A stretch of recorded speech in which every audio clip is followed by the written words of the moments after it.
All right, everybody. Thanks for tuning in today. I have a special guest. I'm going to be interviewing Dr. Debashish Banerji, who is a professor of, I guess, Indian philosophy, ancient Indian philosophy. So today we're going to be talking about the fundamentals of the sort of like spiritual cosmology of ancient Indian, the ancient Indian tradition. And then we're going to be talking a little bit about history, and then maybe some current events. So thank you very much for joining today. And I'm really looking forward to having this conversation. This is actually the first time I've ever really got to talk in depth about philosophy with anybody. So I really appreciate you taking the time. So right now, I know that you're at the California Institute of Integral Studies, and you're a professor of Indian philosophy there. And I know that previously you were at the Philosophical Research Society, which is an interesting synchronicity because I discovered you not having anything to do with the Philosophical Research Society, but through your interviews with Jeffrey Mishlove. You have a series of really good interviews with him that are available on YouTube.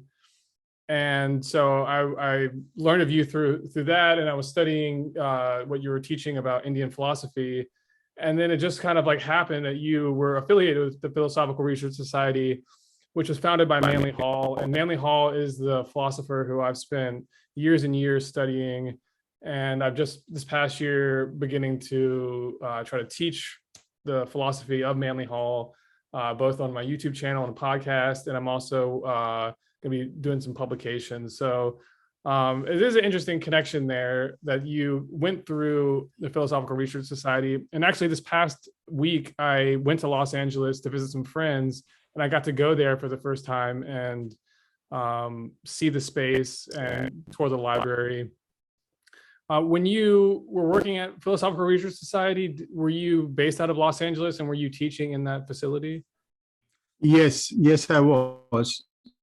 I was there from, I was just going to say I was there from about, I think, 2006 to 2016. Okay. So it's about 10 years. I worked there in the capacity of the Dean of Academics. So the president at that time, he founded it, Obadiah Harris. He founded the university. It was as you know, it was a philosophical research society, but he started a online university with it called the University of Philosophical Research. So I worked with him to actually accredit it. It got accredited. Yes. It got accreditation through the Distance Education Accrediting Council, and it was a master's school for years. And in 2016, I left to take my present position as a kind of a endowed chairholder at the University of the California Institute of Studies. So, and then Obadiah Harris died, I think, in a couple of years. And I think the present president came in at that time. And then they made some decision changes and closed down the university. So that university is no more, but that's what I was doing there. Yes. I'd like to go a little bit into your backstory. I was looking at your sort of history, and I saw that you did your undergrad work in India. Is that correct? And then came over here for your master's, and then have you stayed in America ever since? Yeah. Stayed in America since 1985. And as we were setting up this interview, you were saying that you were just in India. Do you still have professional contacts in India? Do you teach in India, or what's your relationship with your homeland? Yeah, I have family there, but I also have professional contacts there. I teach there off and on, and I am a co-founder of a organization there, kind of a society. It's called the Indian Posthumanism Network. So that's one of my interests, posthumanism. And we can get into that at some point. Sure. But for me, posthumanism is contemporary philosophical sort of movement. And for me, my ideas of spirituality converge with this idea of post-humanism. Does this thinking about post-humanism come from your work with Sri Aurobindo? Because it seems like he had similar concepts about new potentials, sort of new stages of evolution for mankind. Is the post-humanism concept related to that? It is related to that. Yes, it is related to that. It's also related to our contemporary understanding of the human as becoming a kind of a fuzzy identity. And what is the human is gradually becoming a question mark. And we have choices in where we want to go if we want to define ourselves as something looking forward, looking into the future. Yeah. At what point in your life did you begin to become interested in philosophy and mysticism and the sort of history of the yoga philosophy and Vedanta philosophy? Where did that come from for you? Yeah, Alexander, I was, in engineering school. I found myself in engineering school in India because it's sort of not really something I really wanted, but something I got herded into because people do what others do. Right. And, your life choices are often determined by other kinds of interests, that you're not really conscious of. So once in engineering school, I had a crisis of not knowing what I wanted to do in life. And that brought a lot of questions. And in trying to address those questions, I found myself deepening my inquiry into philosophy and into spirituality.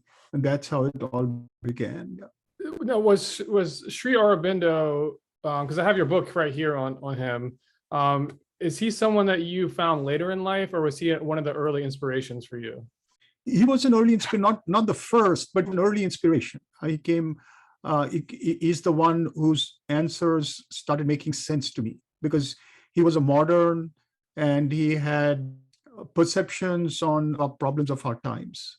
Yeah. So they started making sense to me, and I became, interested in studying him and even following him. Yeah. Around the same era that he came, which was sort of the 19th century, he was, I think, a little bit after, but around the same period as Sri Ramakrishna and Vivekananda, who came after Sri Ramakrishna. Do you relate them together? Do you feel like are they celebrated sort of as a trio, or what's the legacy of these people in India at this point? Yeah, I think that's a great question, Alexander. I do put them together, but they're not celebrated as a trio. Sri Aurobindo saw himself as continuing in the lineage of Ramakrishna and Vivekananda. And in an esoteric way, he had direct contacts with both of them. He's written in a number of places that it's Ramakrishna who directly pushed him towards yoga, asked him to do yoga. And though he was dead by that time, I mean, in physical terms, right? Vivekananda died in 1902, and Sri Aurobindo had returned to India at that time, but never met Vivekananda. Okay. Sri Aurobindo had a run-in into Vivekananda's spirit in 1908 in the jail when he was incarcerated for a year for anti-colonial activity. And that was a very significant meeting, in which he was shown certain, ranges of consciousness that were extremely important for his later teaching. What he calls the supermind. I don't know if you're slightly familiar with his work, but we can discuss it at some point. But his post-human vision, actually, he attributes it in a way to Vivekananda. So what has happened, though, in terms of the reception of Ramakrishna and Vivekananda, is that Vivekananda himself, during his lifetime, started a monastic order, which you're familiar with, the Vedanta centers. In Los Angeles, there's one pretty close to the Philosophical Research Society. I used to go there myself, and we had good contacts with them. But, they've become a more traditional kind of spiritual school. they belong to the Advaita Vedanta kind of lineage. While Ramakrishna himself didn't really hold on to any specific lineage. He had all kinds of realizations, and he believed in a kind of a convergence of all our realizations. That's the futuristic vision. That's kind of the same with Sri Aurobindo. Yeah, they say that Ramakrishna practiced many different sort of spiritual practices and confirmed almost in a sort of like modern Pythagoras kind of way. Where Pythagoras was also someone who was known to have traveled extensively and practiced many different spiritual practices, and confirmed, or they both confirmed, that the ultimate realization that each offers is the same realization, the same spiritual realization. So yeah, so that what you just said, Alexander, that's the basis of what is called perennialism. And of course, there are many flavors to perennialism. I think that's where some of the problems also come in, because Vivekananda, one of the understandings of perennialism is there's a transcendent that you can approach in many ways, but at a certain point you have to drop them. It's like a multi-stage rocket. You have to drop, and that view is what eventually is at the basis of the order that Vivekananda endorsed. But Ramakrishna's view, it was an interesting paradoxical pluralism. In other words, you can approach from any angle, but you'll come to a certain realization in which the potential for every particular realization is coexistent. So it isn't that you drop everything. It's not like the rivers that lose their names in entering the ocean. That's one image. Ramakrishna was saying every river has its name, but knows that it's the same as all the others. And so in this tradition, or in this lineage, Aurobindo comes in towards the end, and he, kind of building off their work, he seems to be someone who's very interested in like modern applications to society. Would you say that was his sort of unique contribution, is to think of how these teachings can be modernized into sort of Western civilization? Yeah, that is certainly one of the unique contributions, because I think it starts with Vivekananda. I think before that, spirituality has been the pursuit of small sects, right? Cults and sects. They become monastic. They exist on the periphery of society. Society goes its own way, but the spiritual seekers are a kind of a little island to themselves. But from Vivekananda's time onward, they're trying to solve the problems of modern society using spirituality. And they're essentially saying that, society needs to become spiritual. I mean, we need to have spiritualized society. It shouldn't be that people run their egoistic lives, with all the problems that we have, we'll just extinct ourselves. Even the spiritual people won't have a chance because we have one world to live in. Right. But if society, kind of changes its, psychological makeup, we have a spiritual society. We have the possibility of a kind of a different world altogether. I know that, I saw some of your writings, and I'm familiar with Manly Hall's views on these things. About the earlier civilizations that have attempted this, like the Atlantean civilization, civilizations that had become extremely advanced, spiritually speaking. But most of them had some problem. There was somewhere the ego came in and brought it down, actually. And right. the experiment had to start again, so to say. And Sri Aurobindo sort of holds to that view. He also had his own inroads into Theosophy, for that matter. So he does believe that we did have other civilizations in the past, and he believes that our civilization, in spite of how materialistic it's become, is probably at a point, at a kind of a tipping point where we are being called to make that leap, that quantum leap into a spiritual society. It does seem like that is potentially what the outcome of this tumultuous period is, because I feel that in a way, everything that's happening in the world is a sort of like test of scientific materialism, and and the sort of world that that's built. And, you know, I think that a lot of people have the assumption that going back to normal means that is a sort of justification of that worldview, and this is a blip, and we're going back to more spiritual or more scientific materialism. But I'm of the mind that these problems have accumulated in so many different areas that that this idea of materialism as a basis of reality is going to be we're all going to be confronted with that in a way, and we are being confronted with that. But that's kind of a longer discussion. Yeah, I agree, Alexander. So yeah, I mean, even a kind of a short you know, kind of attention to that here, because we are in the middle of it. You know, we are in the middle of this pandemic that nobody imagined. You know, we in a way, think of it, our times are the times of the kind of triumph of technology. We seem to live in a kind of a sort of apotheosized, you know, almost like a kind of theos of technology, right? I mean, we live lives that are omniscient because, you know, I mean, at any time you can contact anybody all over the world.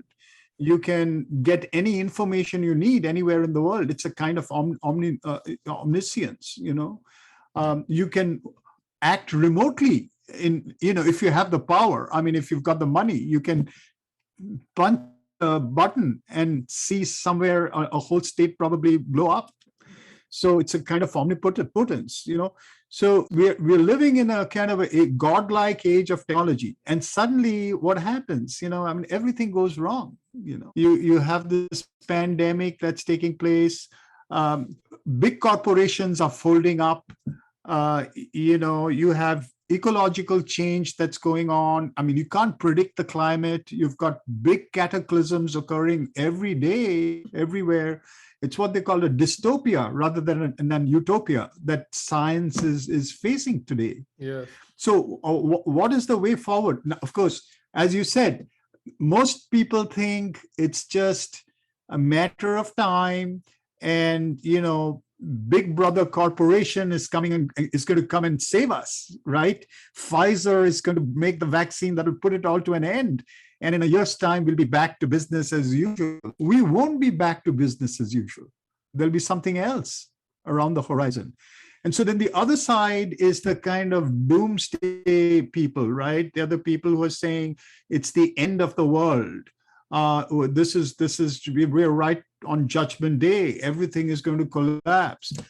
I don't think it's either of the scenarios. Wake up call. It's basically, it's saying you have to build another kind of civilization. And, you know, there's no way out of it. You can't appear, and you can't just keep believing in this illusion. Right. I can't help but think of the parallels of the sort of religious undertones to the way people are treating vaccines. It's as if it's vicarious atonement. Is that the focus isn't on a holistic view of health. It's this idea of I can get this thing and it'll save me from the tragedy. And for me, that's like bringing up these motifs that we've seen in history before. And actually, Manly Hall has an interesting article where he talks about how reincarnation happens in waves every 500 or 600 years, and that we are currently living through a lot of us are sort of like souls coming through from the dark ages, and I can see some parallels between that time in Europe and throughout the world 500 or 600 years ago and what's happening today in terms of people's psychology. Yeah. Yes, I agree. Now, I wanted to come back and ask you another question having to do with Sri Aurobindo and Ramakrishna in particular. They both paired with these women who adopted this persona, but maybe not just the persona, but this sort of a spiritual archetype and they were both called the mother. Yeah. What can you tell me about how the mother fits into this sort of spiritual presence of these great teachers? Yeah, so that's actually a very profound question. We can look at it first culturally and then maybe universally. Culturally speaking, particularly from the tantric point of view, the viewpoint of what are known as the tantras in India, there is a kind of a divisioning that takes place where the feminine is considered the Shakti or the power. It's really the power of manifestation. So, in fact, the male is considered to be the holder of consciousness, the one that experiences and holds a consciousness, and the female is the energy that is sort of acting out of that consciousness. So, particularly in cases where there is work to be done, which is not just individual, but has to do with a larger manifestation, we often find these pairs, these doubles. And, in the case of Ramakrishna, who had a really strong tantric background, he actually also had, visions and dreams that the partner that he married, who was his Shakti, who he called who is known as the Holy Mother, was an incarnation of a divine goddess. And it wasn't only that, she did her own yoga for it, and then he had the power of what some schools call Shaktipat. In other words, ritually and through yoga, he could bring down into her, she was prepared, and she could bring down into her the goddess energy that could actually manifest that consciousness that he was interested in becoming and manifesting. And the same for Sri Aurobindo. As you know, it's really interesting because the mother, Mira Alfassa, was a French woman. She was also essentially a kind of an emigre French, in other words, a second generation Egyptian/Turkish French. And she was deeply involved in some of the Western esoteric traditions, similar to the ones that Manly Hall was drawing from, the Theosophy draws from. There's a whole bunch of the Hermetic and Kabbalistic traditions that were seeing a revival in Europe at the same time as people like Ramakrishna and Vivekananda and Sri Aurobindo were operating in India. And it's really marriage of those two traditions that occurs. Both of them were very conscious of it, and she was extremely prepared to house the powers that she thought that she would bring into the union. It's interesting. It reminds me in a way of something that I have read Manly Hall talk about, which is how if we go back in time to the era of the brood families, which is like the early civilization pattern, the sort of nomadic wandering tribes of the sort of early humanity. In these brood families, there were matriarchies, and the sort of the priestess, the goddess was central in that way. Is the mother, the Holy Mother of Ramakrishna and Aurobindo, in a way, is that a callback or a sort of archetype from that earlier era coming forth? Yeah, that's very interesting also, because I think, what you're talking about is spoken of in other ways as well. There's the whole idea that we had matriarchal societies with priestess, leaders, all the way up to about 1500 BCE, when the Indo-Europeans came. Now, the whole idea about the Aryan invasion, of course, is a little too black and white. It's not necessarily an invasion. It never was an invasion in India. But we can certainly talk about I think Mircea Eliade talks about the sky gods and the earth goddesses, so beings who were open to what are known as the sky gods, like the whole idea of Zeus and the Helios, the gods of the sun. And you had the earth goddesses, the serpent cults, nature cults, and things like that. And there was, it's almost as if there were two different things, but they need not have been two different things. It's also possible that they are a fallout of an earlier union. Right. That again, when we go back to thinking of things like Atlantis, or even if we look at ancient Egyptian art, you can see that it's already a united, the goddess and the gods are already united. Right. And in early Vedic civilization, you find the same thing. So even if there was a kind of some amount of division and coming together, I think they formed a synthesis and a union very, very early. This whole marriage of heaven and earth, the marriage of the sky gods and the earth goddesses. I think that happened. I mean, they also did, there are traditions where they are separated, and that's why you have the Judeo-Christian, the Abrahamic traditions that have sort of excised or marginalized the feminine, Right. you have internal traditions in India also that are more masculine or that are more feminine, but I think the ideal is that union that we are talking about. And I think I agree with you that, old ancient matriarchal cults, goddesses, and I mean, priestesses were the leaders of people, the feminine that has the power to lead in a sense. I want to revisit the Aryan concept that you brought up, but before we do that, I'd like to explore a little bit of the fundamentals of the sort of spiritual cosmology that we're talking about.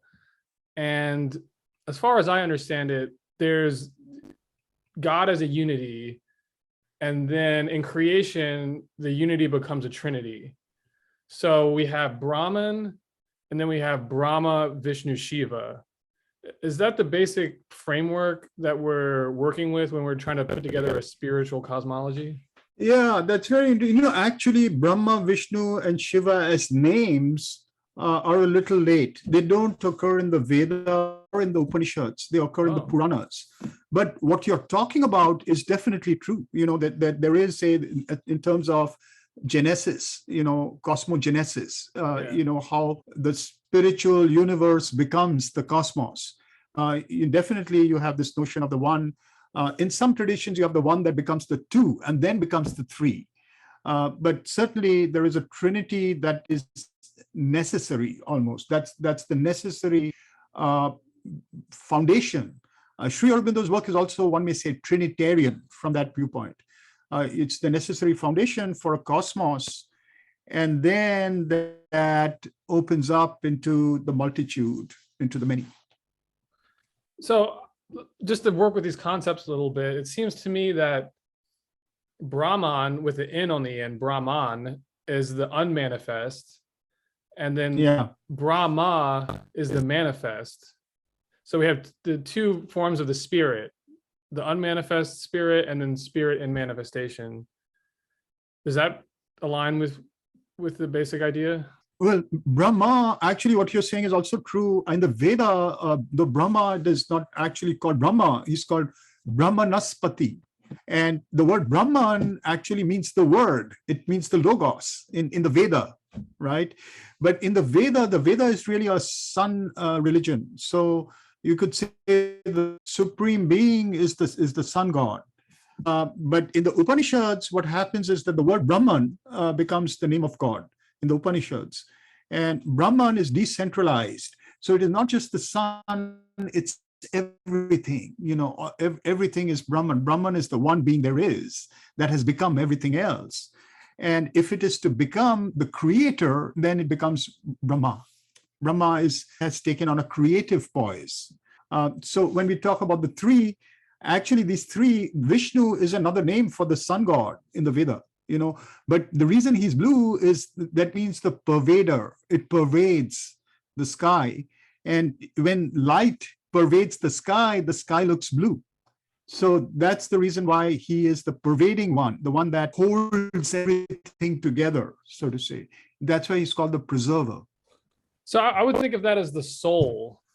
Does Vishnu align with the soul, with the idea that the soul is the receptacle of the spirit, of the soul receives the spirit and then and then body or Shiva, the creator of form, kind of plays the same role that Vishnu does to Brahma in terms of Shiva receives the soul. And because I'm trying to think of Shiva being the If you think of generator, Shiva right? as the receiver, Shiva is considered the destroyer actually, because Shiva is the one that breaks up the stasis, and he breaks it up and creates ways for new things to be born. But I think even if we take these names, they're complex. These mythologies that you're talking about are complex because there's different sects that understand it differently. But if we look at the model that you're talking about, which is also very valid, that there is a impersonal being that then comes out and becomes personal as a creator, and then there is a soul, which is really a kind of an individualization.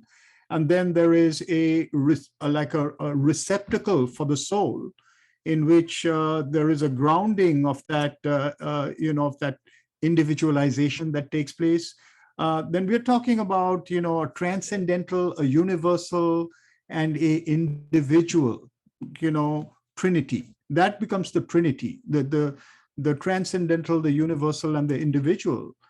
In each individual, each of us is that, Right. I mean, we can think about it outside us, but each of us is an individual. We are also universal, and we are transcendent. So that's the trinity that I think that you're thinking about that, right? Yeah, I'm In kind a of way. thinking of spirit, soul, body, and that, and you have, or material. So you have spirit and matter as the sort of yin and yang, the thesis, antithesis, and then you have soul as the child of the two, that's born from their separation and union. Yes, yes, So yes.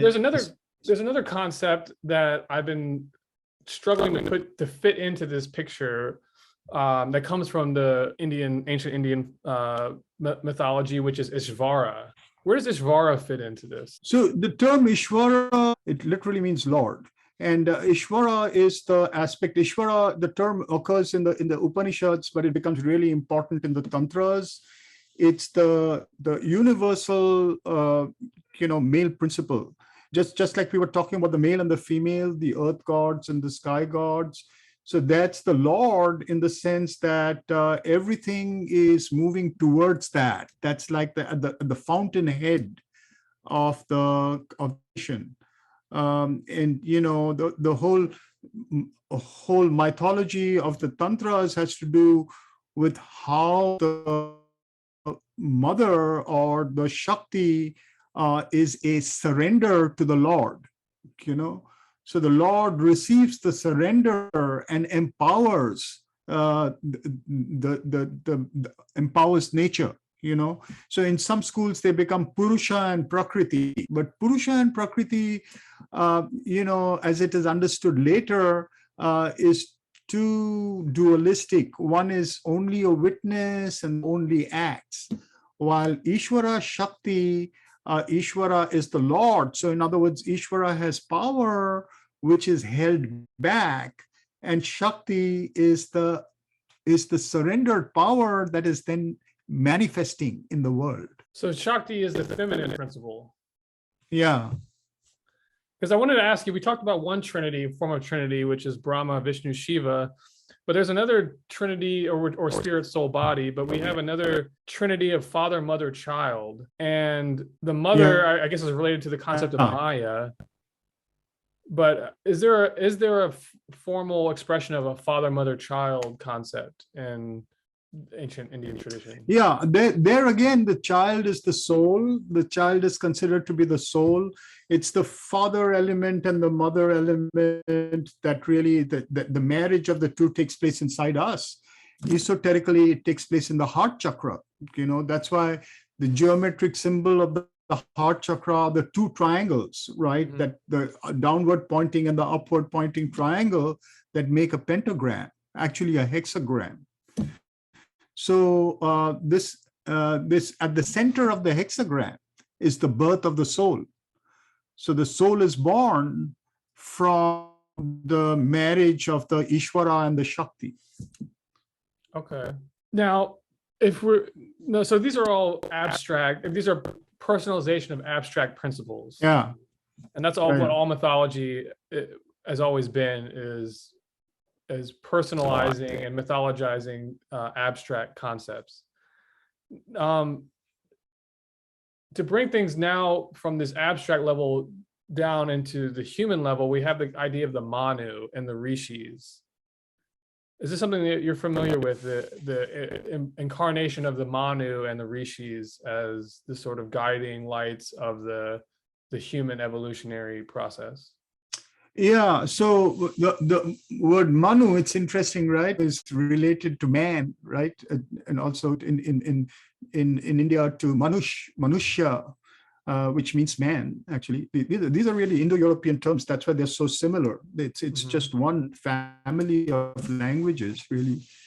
And the Manu is the archetypal human. The Manu is the aspect of God that is, like when we say man is made in the image of God. Man is made in the image of God, the man, Manu, right? So Manu is that archetypal being that has the potential of what the human can become during an age. So there's a Manu of each age. Yes. So if there's 7 ages, that's why that age is called the Manvantara. The Manvantara. Yeah, exactly. That's that he holds that's the archetype that holds the entire possibility space of what the human of that age can become, and the Rishis are the seers. So, when we talk about the 7 Rishis, for example, these Rishis are seers that they're like beings that can prismatically bring divine energy into an idea form. They see it as an idea form, and that becomes the possibility of what will manifest during that age. Does Aurobindo or Ramakrishna, do they talk about the Rishis? Is that part of their of what they encounter when they go into a mystical state? Is these teachers coming down or communicating from outside of the sort of like material world? Yeah, I think it's implicit in their work because it's already assumed. But the very interesting thing talking about it is we started by talking about Vivekananda and Ramakrishna. And so one of the really profound visions of Ramakrishna, he talks about going out of the body and then rising up the planes of consciousness. And the way he describes it in his vision, he says he came to a gate, which essentially was the dividing line between the world of forms and the one formless being, right? And he says he crosses the gate. And then he says he saw 7 meditating beings that the one consciousness had become. So it's like the entire consciousness has folded itself or molded itself into these 7 meditating beings. These are the 7 Rishis. And he says that he saw himself in the form of a little child who comes close to one of those beings. And that being opens his meditating eyes and looks at him with profound love. He says indescribable love. And he looks at that figure and he points with his finger downwards and he sees himself descending, and that being nods his head. And he says, this was Vivekananda. And that vision of his is basically his way of saying that particular occult action is what made Vivekananda descend to take a life and be with me in this life. Wow. So this is the level at which, they do have these kind of visions, as you said. That's what they're doing. They're actually looking at that level where there is a certain kind of a validation and, action related to these beings that you're talking about. It's interesting the way that you were describing this experience of the sort of the one life becoming 7 lives and then moving into creation is the way that Manly Hall talks about the philosophy of astrology, and that the 7 planets of ancient astrology represent these 7 powers of the divine, of the one life, and that the one life, when it moves into a creative aspect, it steps its oneness down into these 7 levels, and then these 7 creator beings or creator gods are the ones who are fashioning the universe. Yeah, I would agree with that. And so it's really interesting to wonder which of those seven was Vivekananda, if we go with Ramakrishna's vision. But of course, we don't know. He didn't specify it. But there is definitely these keys that you find in these people.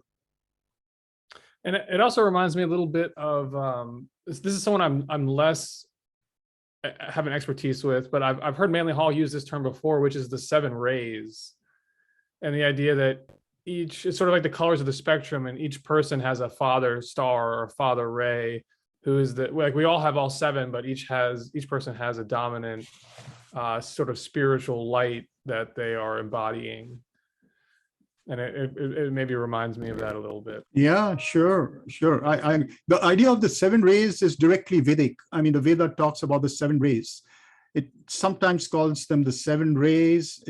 Sometimes calls the divine the seven-rayed one, And then it'll sometimes talk about the seven rivers, the sun that gets lost in the cave of darkness, and Indra breaks a hill of darkness with his lightnings, and the seven rivers flow out.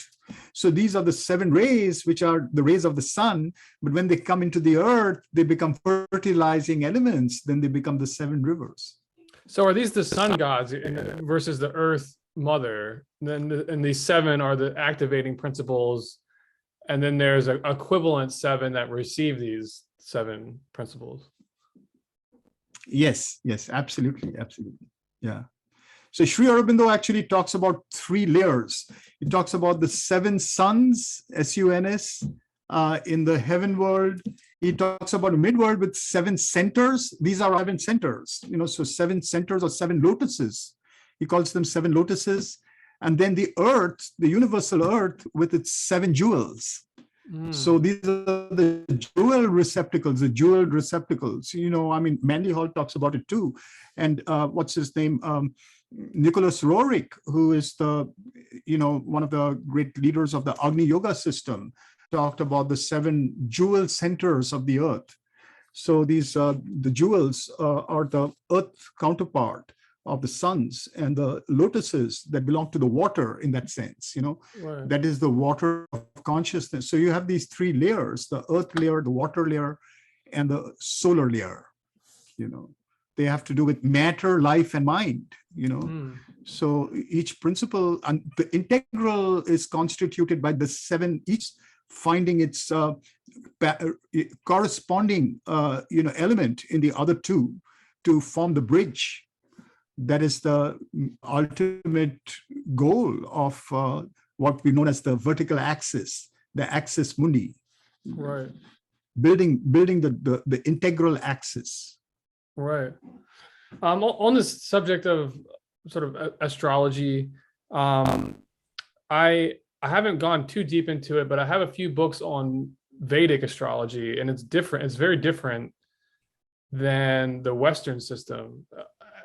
Do you have any experience or any background in the sort of basic principles of the Eastern astrology, which seems to be lunar based, but also interfaces very much with the what do you call it, the North celestial pole and the oscillations of the great year around the constellations that align. Yeah, I wish I knew more about it. I'm very interested in it, but I'm not that well versed with it. Yeah, it's a very important part. I think where psychology is clearly wrapped up with this astrology.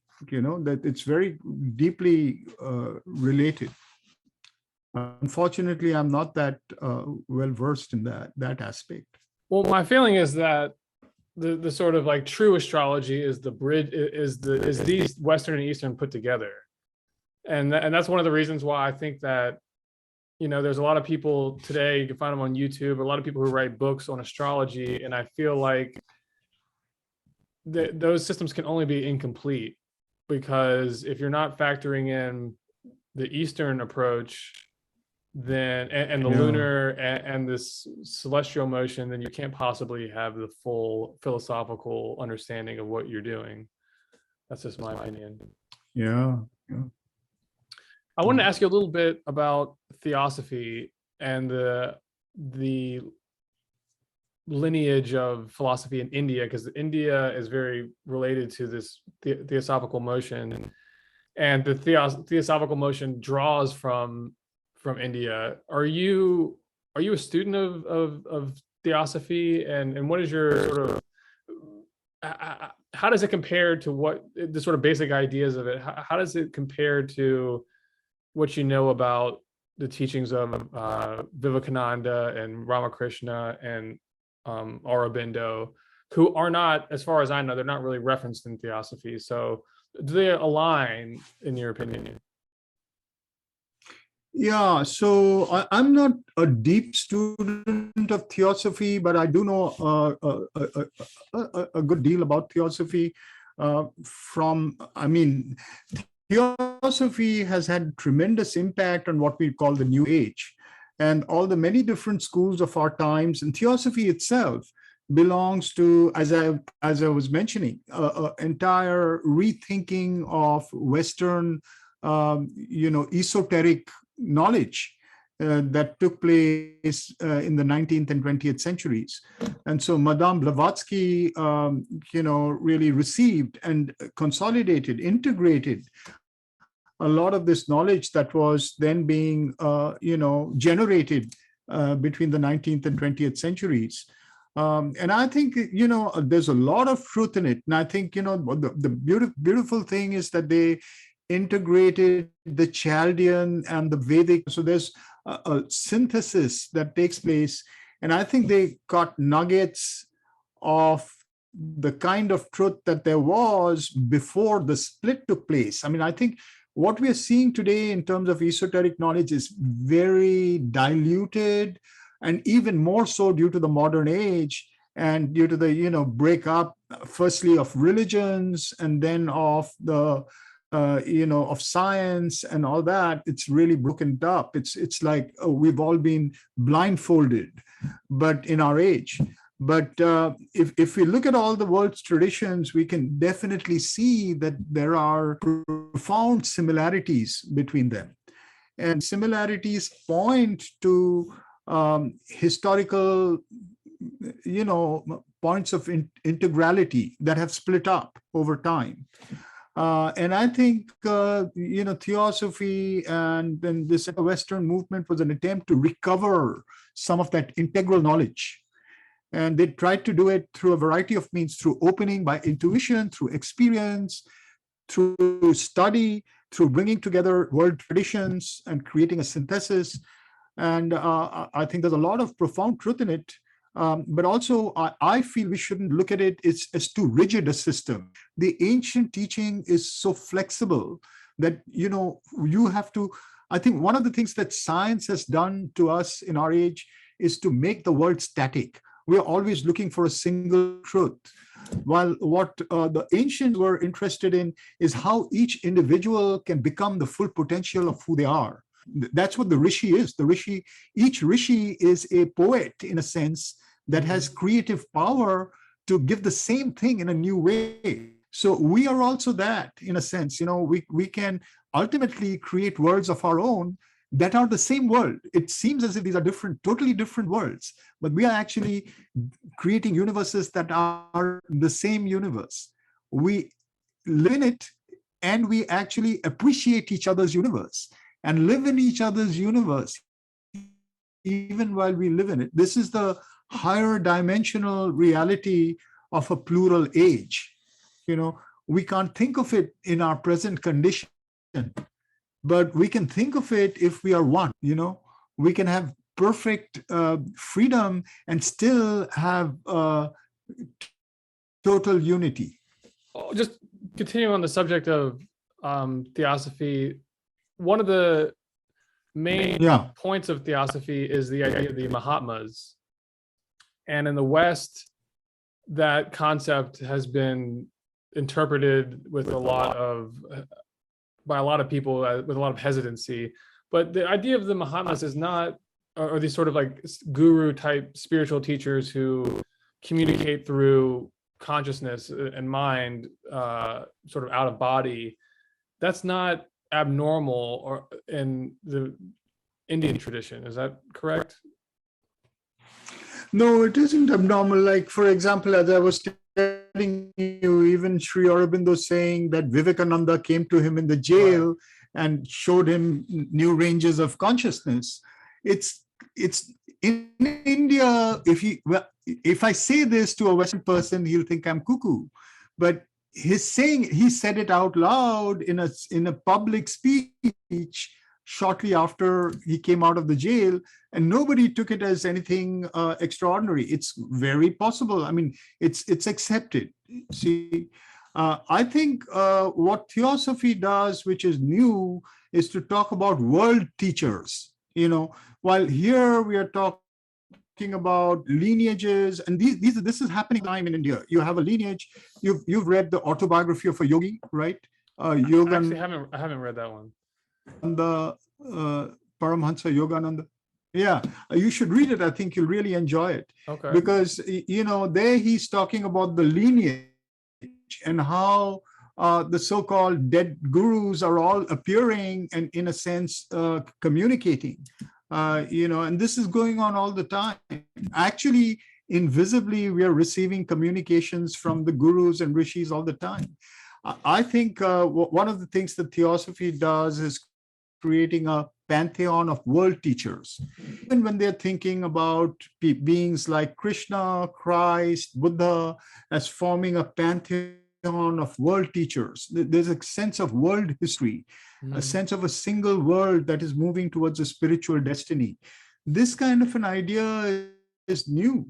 And I think it's belongs to our times because we are entering a global age. Right. So thinking about it in those terms is a kind of innovation that Theosophy has introduced. But I think the idea is not extraordinary at all to India. So all the ideas we've been talking about so far, these are some of the fundamental principles of yogic philosophy in terms of Yes, the system of yoga that originated in India was not something that was ever separate from this way of looking at the world, of way of perceiving reality, and of also worshiping, and not just worshiping, but you're participating in a divine life. yeah. In the West, the yoga that we practice is completely detached from these ideas. So I was wondering if you could comment a little bit about how you look at the way that yoga is treated today in the West as being something that's mostly based on physical exercise, and kind of the ideas behind it are very much focused on the individual and how you manifest things for yourself. Maybe have we gone just completely off the rails in terms of how we're approaching yoga?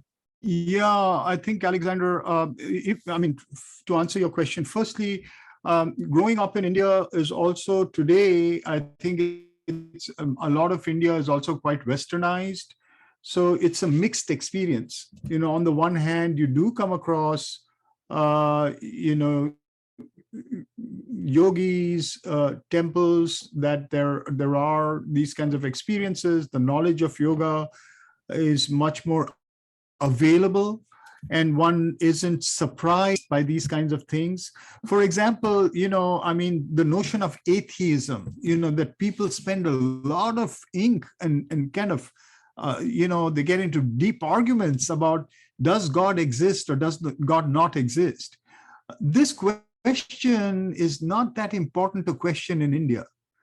You don't ask the question, do you believe whether God exists? Nobody believes anything, there. The question is, are you interested in experiencing it or not? Right. Are you interested in experience? And then there are, even if you go back, there are schools like the Charvaks. They're saying, we are not interested in experiencing it. And they say that there'll be people that say, okay, you can, they're a minority. They say, we're happy with our bodily existence. Okay, that's fine. You have a place in society. Somebody else will say, we are only interested in knowing God through love. That's fine. We are interested in becoming God. That's fine. But nobody's going to say, do you believe that God exists? It's a question that has no meaning. Right. But you see, what has happened over time is that due to westernization, these kind of questions have also entered the field. So there are people to whom it's become confused. This entire thing has become confused. But it's not so difficult to get out of it. You find, it's a kind of, as I said, a mixed atmosphere in this sense. But when you come to the West, it's quite different. It's an interesting thing. I can tell you, when I first came way back, as I told you, I came to America in 1985. That was the first time I got out of India, actually. I hadn't been out of India, particularly to the West. I think the flight, my father was staying in the Middle East at that time. So we went to Oman, and I felt no difference. And the people of Oman and the atmosphere, the land, and everything like that, it was just like India in a sense. And then I took a flight to London, and I got off in London, and I suddenly, looking around, felt that something had changed. And what had changed, the more I thought about it, I realized what had changed was the sense of who I was, the sense of the distance between individuals. The third dimension had suddenly become real. That was not the case earlier. So I think individualization and the making of oneself the center of the world is much stronger here in the West. And that kind of breaks, there's a certain level of unity that gets broken as a result.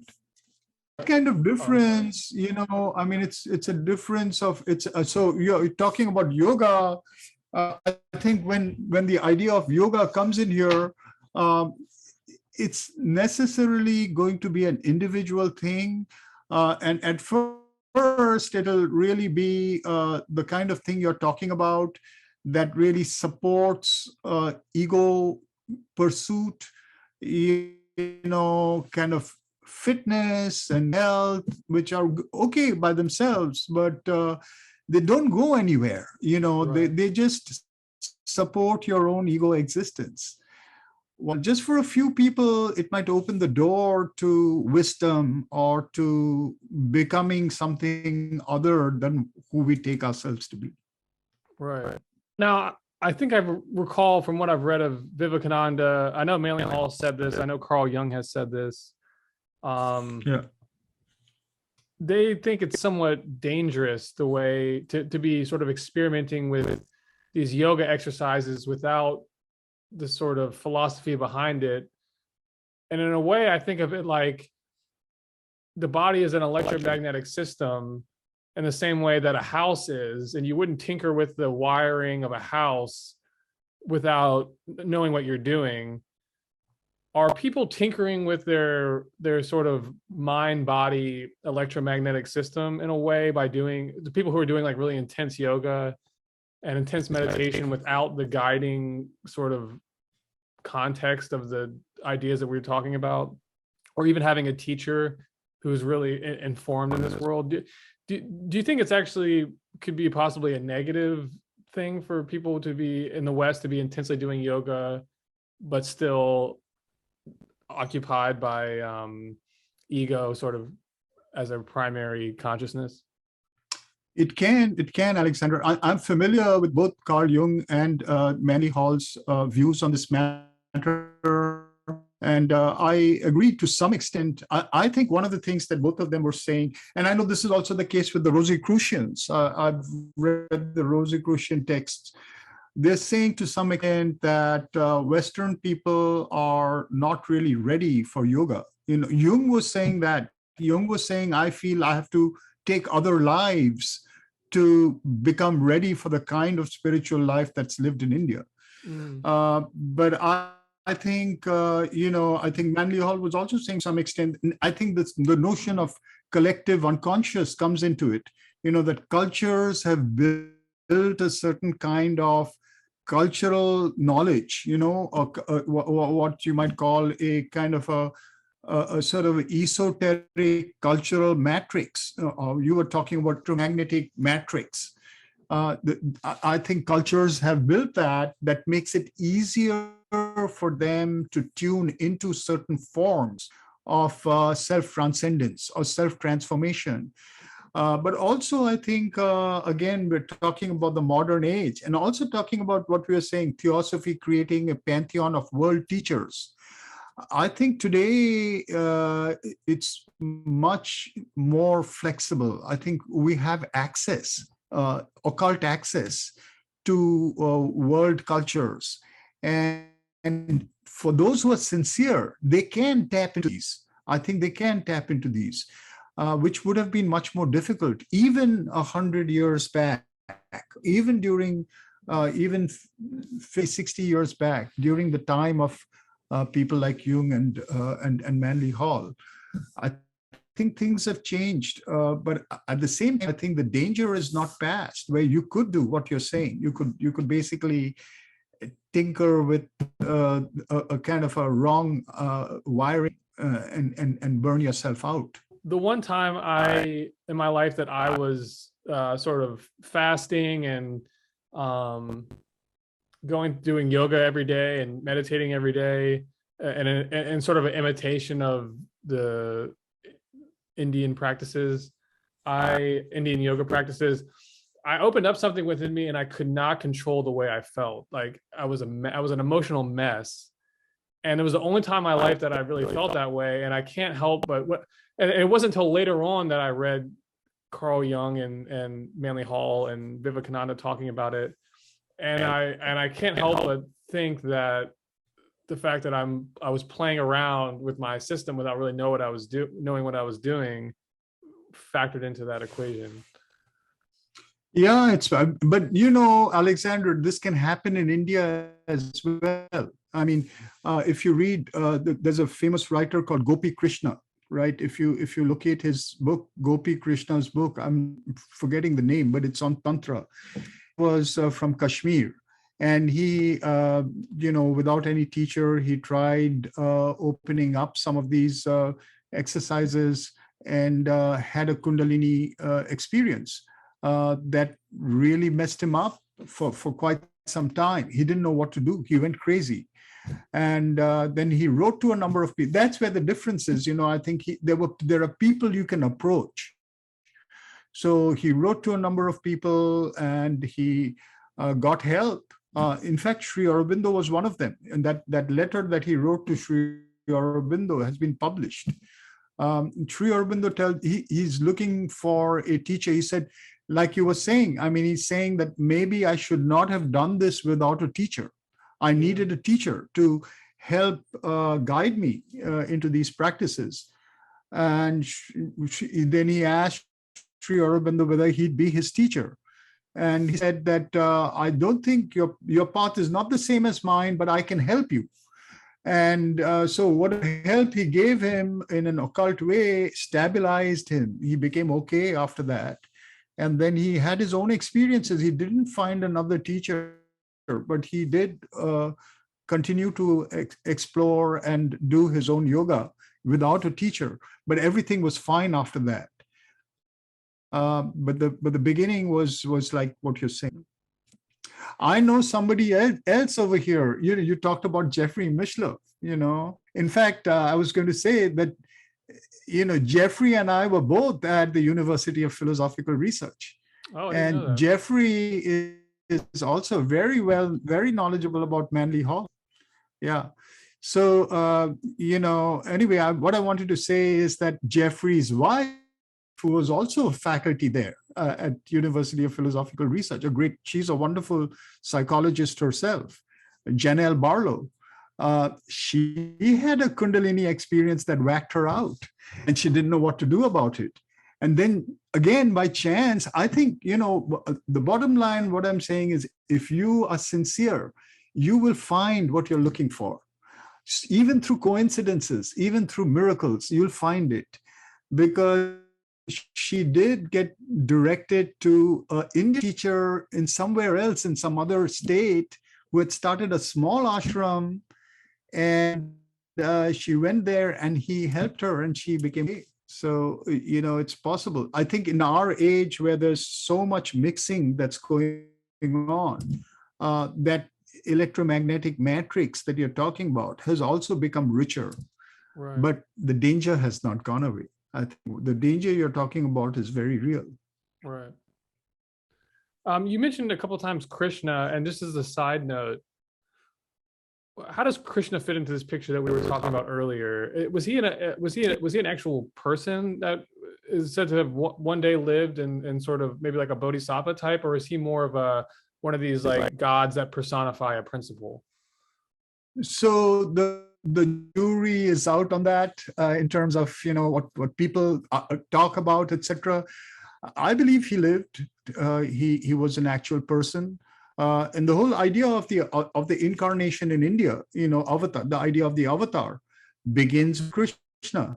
I know, there's the notion of the 10 avatars, etc. But the idea of the 10 avatars came later. Krishna was the only avatar to start. And then texts were written that talk about 10 avatars and things like that. You're talking about the 10 avatars of Vishnu? The notion of God incarnate, Vishnu, yeah, of which in that pantheon, Krishna is the 8th, right? Actually, the 9th, sorry.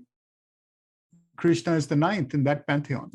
But that pantheon came later. He was the whole idea of an incarnated human, God in human form in India starts with Krishna. So when we talk about ancient Indian philosophy, are we talking about actually there were different traditions and different teachers, and then now they're sort of being brought together, and that's why there's some controversy or confusion about where each person fits into the scheme? Yes, absolutely. So, when we're talking about the Veda is very ancient, but then the Upanishads, and then there are other teachers like Buddha. Buddha is not a Vedic teacher. He's drawing from the Veda, he's drawing from the Upanishads, but he's differentiating himself from Veda and Upanishads. For some reasons, he's critical about the social system, right? But he's not critical about the gnosis, the knowledge. So we find that different approaches develop, and these different approaches create their own mythologies, their own symbol systems. And that point I was making, that there is an acceptance of that, the acceptance of the fact that there doesn't need to be one system. The system you make, the mythology you make, is related to what you want to find. So there are many different sectarian understandings of the same thing. When there's a person who went to Sri Aurobindo and said, I want to become your disciple of yoga. And Sri Aurobindo, what I'm telling you is what any yogi would do. Any good yogi, if you went to him and said, I want to become your student, they'd ask you a question. And their question is, what do you want from yoga? What is it that you're looking for from yoga? And so the other person was a little, surprised and didn't know what to answer. Then he says, are you looking for peace? Are you looking for, love? Are you looking for power? Looking for a combination of these things? Are you looking for knowledge? And any one answer to this is going to put you in a different path of practice. Yeah, it's sort of like it becomes a self-fulfilling prophecy, the way you approach the topic. Yes. I was hoping we could talk a little bit about history. And on this occasion, I just want to give a quick plug. I'm going to be having this study guide come out. This is the first in a series of study guides about the teachings of Manly Hall. And this one is called Atlantis and the Origins of Civilization, but it really talks about the idea of the 7 ages, which we touched a little bit on earlier, the 7 cycles. And in this, now this is something that is taught in Theosophy and in Manly Hall's work, and I would say in esoteric sort of literature in general. You have this idea of 7 ages, and that's where Atlantis comes in. Atlantis was a previous age or a previous cycle. And it's interesting that, and this is something that Manly Hall talks a lot about, is that the mythology of various cultures throughout the world that existed independent of each other all have traditions of the deluge, which is sort of like in Christianity, the Noah flood myth. But that version can be found in different traditions. Is there a tradition in India of a deluge? Yeah, there is. And it's related to the Manu, right? The first avatar, for example. And there's slightly different tellings, just like all the other things that I'm telling you about, that there's slightly different variant tellings in different texts. So in one of those texts, it's the fish avatar, so basically it's in this text, there'll be Manu, right? He's the kind of ancestor of the human race at that time. And he comes across this little fish who talks, he's taking a bath and this fish suddenly jumps out and seems to talk. And it says to him, take me out of here and take me home. So he puts it in a little bowl and takes it home. Next morning, it's filled the bowl. And he says, well, put me out in the river. And so he puts it out in the river, and the next day it's filled the river. I mean, the pool, right? Next day it's filled the pool. And so he knows there's something strange going on. He says, who are you? He says, I'm God, come to help you to transition to the next stage. And he says, well, what am I supposed to do? He says, now you can put me in the ocean and there will be a deluge. And the pralaya, when the pralaya happens, I will carry you and your wife, and I think there's no animals and all. It's just the humans, right?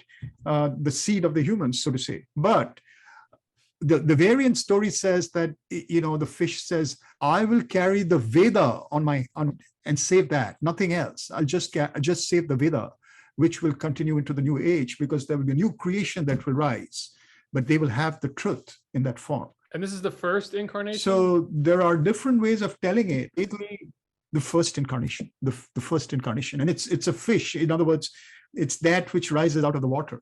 Right. So I want to just briefly go over the idea. This is going to lead into the next topic, which is the Arya, the Aryan concept. So in Theosophy and in Manly Hall's teaching, which is Manly Hall, I think, is a sort of in that lineage of Theosophy, even though he's not formally a Theosophist. But the fourth age is called the Atlantean age, and he gives this scenario where the Atlantean age falls because of a corruption of the priesthood and the misuse of sort of esoteric sciences, and that misuse of science causes a reaction within nature that destroys the Atlantean pattern. But that destruction is what sets the stage for the next cycle, the fifth age, which is what we're in now. But he gives this version that there's a migrant band that sort of warned the Atlanteans about their misuse, and they sort of leave before the collapse. They leave Atlantis, which is in the Atlantic Ocean area, and they travel to the Himalayan region. And it's within this band that the Manu of the fifth age, which is called the Aryan age, incarnates.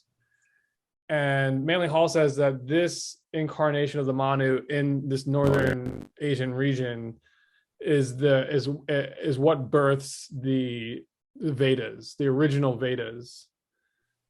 Does this fit in conceptually with where you are in terms of the origins of the Vedas and the sort of origins of the modern age, the modern cycle? So, I think, so we can look at it in two different ways, right? One is esoterically and the other is archaeologically or historically, right? So archaeologically and historically, we know that the Veda was written in the Indian region, So, there's nothing in this story that goes counter to that. So even those who talk about Indo-European, first they used to talk Aryan invasion that I was telling you about. Now nobody believes there was an Aryan invasion. They they talk about an Aryan Indo-European immigration. In other words, Indo-European people migrated into India at some point, but they didn't write the Veda. I mean, they didn't come with the Veda.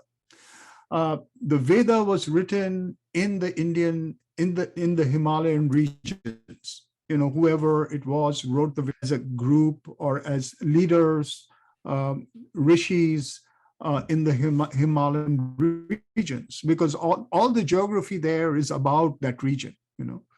So from that point of view, that would be the case. From the esoteric point of view, it's very possible. I don't find any contradiction in that idea. I don't necessarily know, or I don't find it necessary to believe it, you know, but I can very well accept that something like that could have happened, that there was another age, an earlier age from which people came and, you know, seeded this knowledge in the Himalayan region. It's very possible. The one part that I find difficult has to do with the so-called out of India theory. The out of theory says that the Indo-Europeans went out of India, and that's the origin of the language similarity. That is, why is Greek, Latin, the modern Latin languages, even English for that matter, Arabian, Persian, so similar sounding to the Indian languages? Why is there a family resemblance? So the out of India theory for the Indo-European, which is sometimes called the out of India Aryan theory, you know, the evidence for it is not that strong. But the creation of the Veda in the Himalayan homeland, you know, by people who were new, who did not really belong to that place, that came there from somewhere, that is very possible. I believe that that's very plausible. And let's talk about the root word Aryan. Now, Manly Hall says that implies, or that translates to the noble, but it's an ancient Sanskrit word, right? And the heritage of this is thousands of years old. Yeah. And overall, he's implying that our current age is called the Aryan age, that the pattern of modern psychology and even physiology is something that originates from this region. And so it's sort of like the world was populated with sort of Atlantean humans, and then we have the birth of what is today the modern human coming out of this region, but it's called the Arya. What do you know about that root word? Because that is one that we're all taught comes from the Nazis, but the same with with the swastika. It doesn't originate with this group. They tried to repurpose it. But what is the way that you think about, you know, the 20th century version of the Aryan concept, which is this European German creation about a sort of Nordic race, versus this Arya being something that originates in India and not at all having to do with a Nordic sort of concept? Yeah. Good question, Alexander. So the word Arya is a Sanskrit word. You're right. It actually occurs in the Veda. And what does it mean? I mean, the word Arya is meaning noble. It's true. It becomes the word starts meaning noble slightly down the line. Okay. By the time of the Buddha, which is 5th century BC, that's what it means. It means noble person. That's what Arya means. Originally, I think that connotation of always there. It's always there. But in its root sense, the word Arya means straight. And it has to do with, so Arya, it's actually even etymologically related to the word right, to be right, you know. So the word Arya has to do with being straight. And this direction, the direction of straight, is related to what I was just discussing about the vertical axis. The Arya is the one who stands straight, is vertical, has a directed movement towards the divine. Now, this directed movement towards the divine also has power connotations. In other words, it takes the shortest route out of the darkness. It destroys the darkness to get to the light. So this is why the Aryan, in that sense, is a warrior as well. The notion of Aryan as a warrior for the light. The notion of Aryan as somebody who stands straight, who moves towards the divine.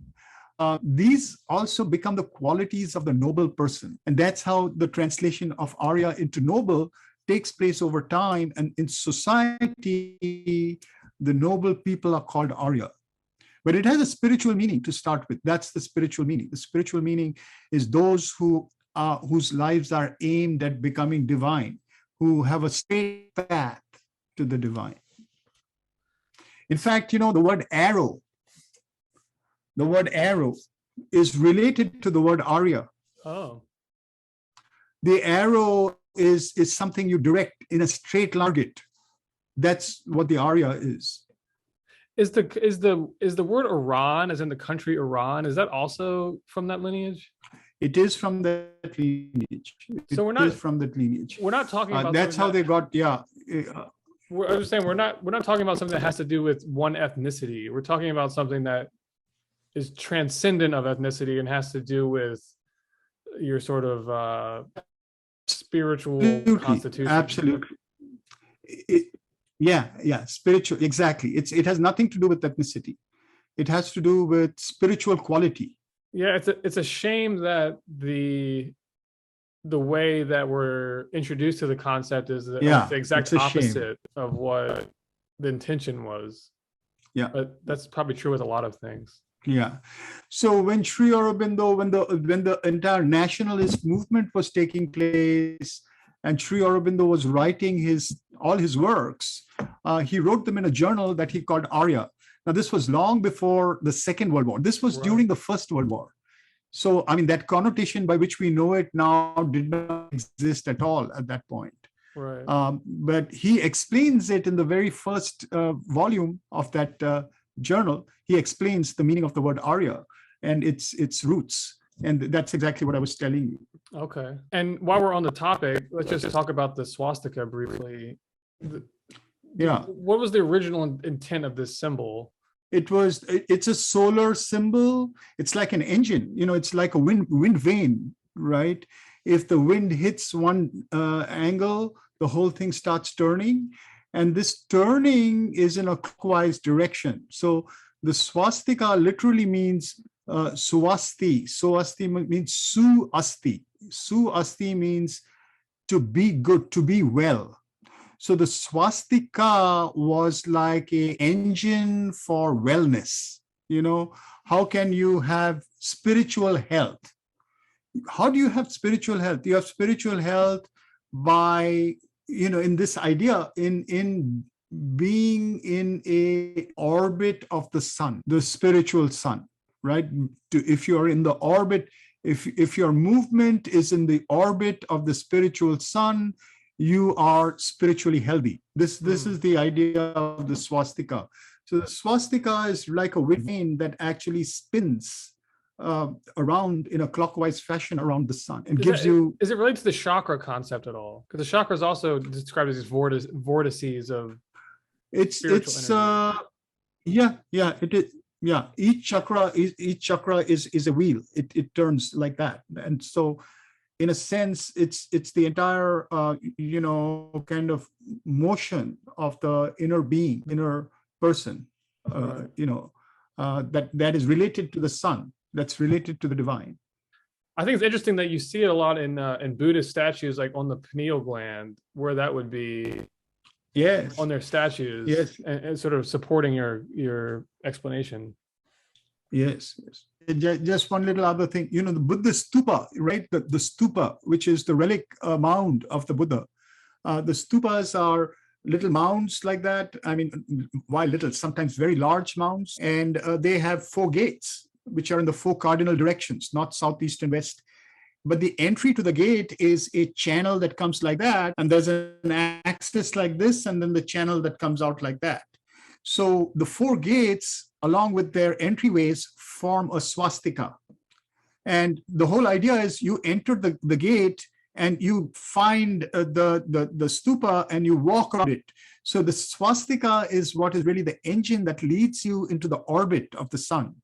And the stupa itself is a sun. It's like the sun on earth with the body part of the solar god, right? And so when you're going around it, you collect the energy of the sun as you're going around it. That was the idea. That's what makes you healthy. You become full of solar energy, basically.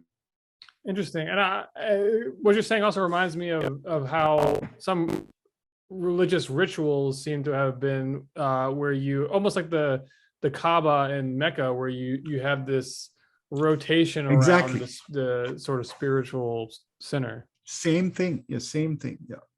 Yes. The same thing. They're also rotating in an orbit around the solar center. There's actually two things I wanted to ask you about. One of them has to do with the sort of tradition of Freemasonry. Is there normally when we hear about the tradition of Freemasonry, it goes back to Egypt. And when we think of the great monuments of the ancient world, we think of Egypt and the Americas. I know that there are less known big pyramidal structures found in China, and I think I've heard of one in Hungary or Central Europe. Is there a heritage of lost major sites like that in India that would seem to imply the existence of a type of building knowledge that we would associate with the... They haven't found any. No, they haven't found any. The oldest, of course, as you know, is the Indus Valley.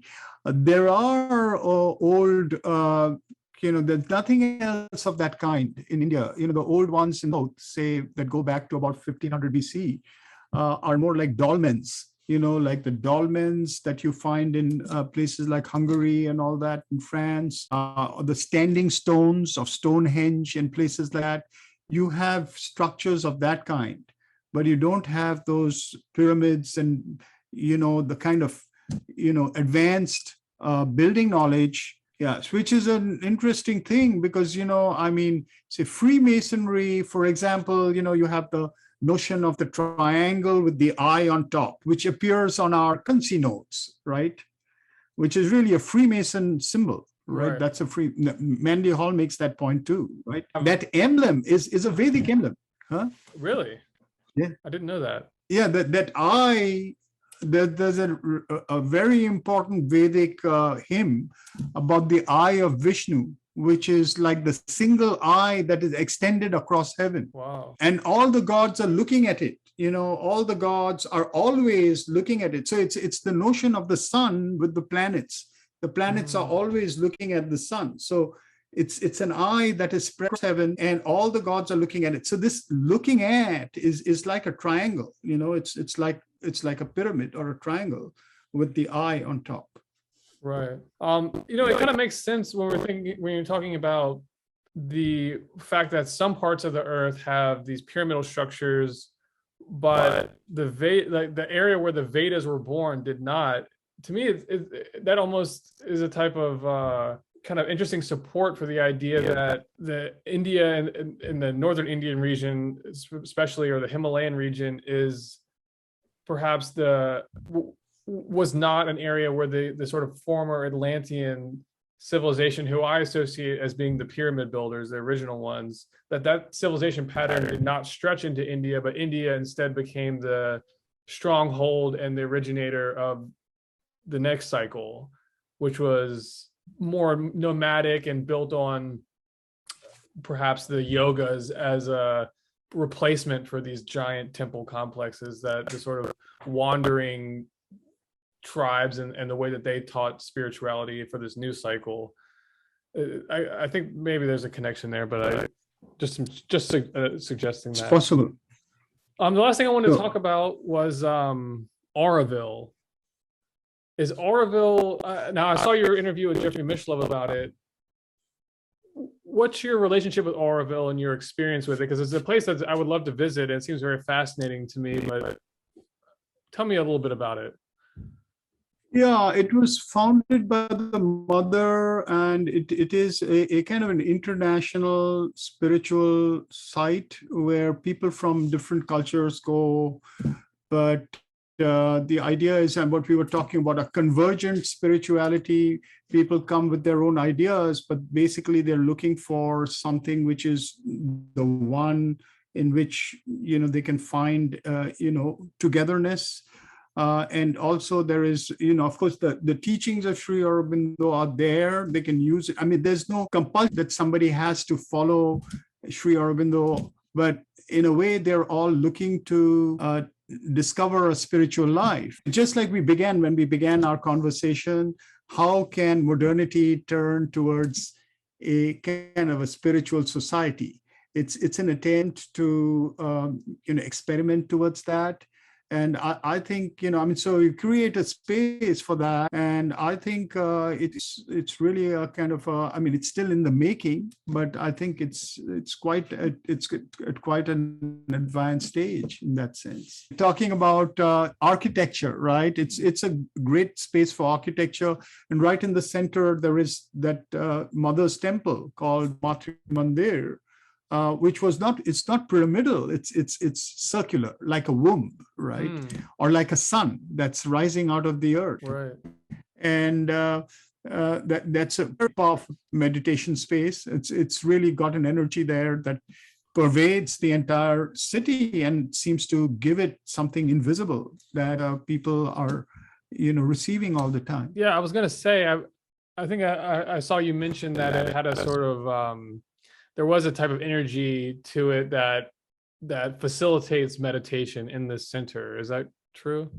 Yeah, absolutely true. I can actually give you an example. So just to see how sites develop their own consciousness. In India, you have people are usually, I don't know, have you been to India, Alexander? I haven't. I would have you been to India? Okay. I've never been. Okay, you find it's a very densely populated country, lots of people, and the people are quite noisy. They're talking all the time, and so particularly if they go as a group to even a religious site, they're usually quite loud. They're talking to each other. Even when they enter the site, they're kind of talking. Sometimes quiet. But, I was sitting there with a few people and it was close to Christmas. A large number of people, busload of people had come down to go to that building, and they were walking in a line. And my friend who was sitting with me, he said, "Did you notice something?" I said, "What?" He said, "These people, just when they got out of the bus, they were so loud, they were talking to each other. But suddenly, as they started walking, they fell silent spontaneously." So there was this pervasive silence, which nobody told them anything about, but which they just picked up spontaneously. So there are experiences of that kind that you find there. And in that atmosphere, you receive even guidance, what should I do? I've watched some documentary clips of people this is from the early 70s of when the mother was still alive, and they were saying that she had a similar presence about her where she emanated a type of I don't know, spiritual energy that was tangible. And she was the one who's responsible for Auroville. Is that correct? Yeah. Yes, that's correct. That's correct. Is there anywhere in America or in the West that you've been to that is anything like that? Is there any places, any kind of spiritual centers that you think are interesting? There are any movements that are happening here that are interesting to you? I haven't actually, Alexander, I haven't come across any site as such, but there are energy places that have good places to meditate. It's like Sedona, for example. There are spaces where you really feel, the presence of something. But, that kind of thing that you feel there in the Auroville space is something quite unique. I come across that anywhere else. All right. Well, that was my last question. Is there any last notes that you'd like to add before we wrap it up? I think we are good. I think it's been a good conversation. Look forward to being in touch with you. Yes, absolutely. Well, thank you so much. It was a real honor to talk with you. Yeah. And I hope we can be in touch soon. I'd love to send you a copy of this as soon as I get the final version printed off. Sure. And yeah, I hope we can be in touch. So thank you very much. Thank you. All right. Take care.